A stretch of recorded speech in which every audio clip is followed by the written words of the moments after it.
শ্রীকৃষ্ণই যে স্বয়ং ভগবান, এর কোনো কি প্রমাণ রয়েছে প্রভু? হ্যাঁ,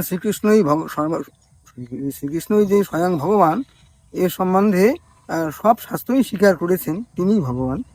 কিন্তু অন্য দেবদেবীকে ভগবান বলা হয়নি, এবং কোনো দেবদেবী নিজেকে ভগবান বলে স্বীকারও করেননি, বরং সমস্ত দেবদেবী ভগবানেরই আরাধনা করেছেন।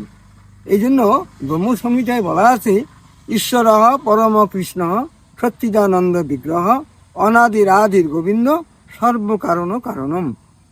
পরমেশ্বর ভগবান কৃষ্ণই সমস্ত জগতের স্রষ্টা, এবং তিনি আদি, এবং তাকে অনাদিও বলা হয়েছে, এবং সকল কারণের, এই জগতে যা কিছু হচ্ছে সব কারণেরই তিনিই একমাত্র কারণ, এভাবে বলা আছে।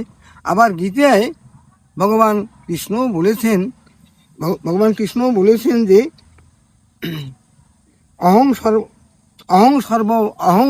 সর্বস্ব প্রভাব, আমি সকল চেতন এবং অচেতন বা জড়জগতের সম্পূর্ণরই আমি প্রভাব, অর্থাৎ সৃষ্টিকর্তা।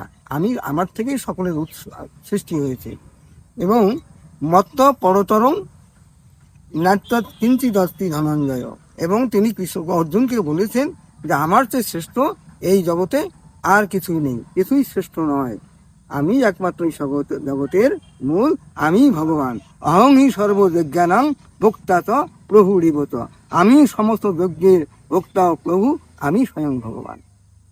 এইভাবেই গীতায় তিনি বলেছেন।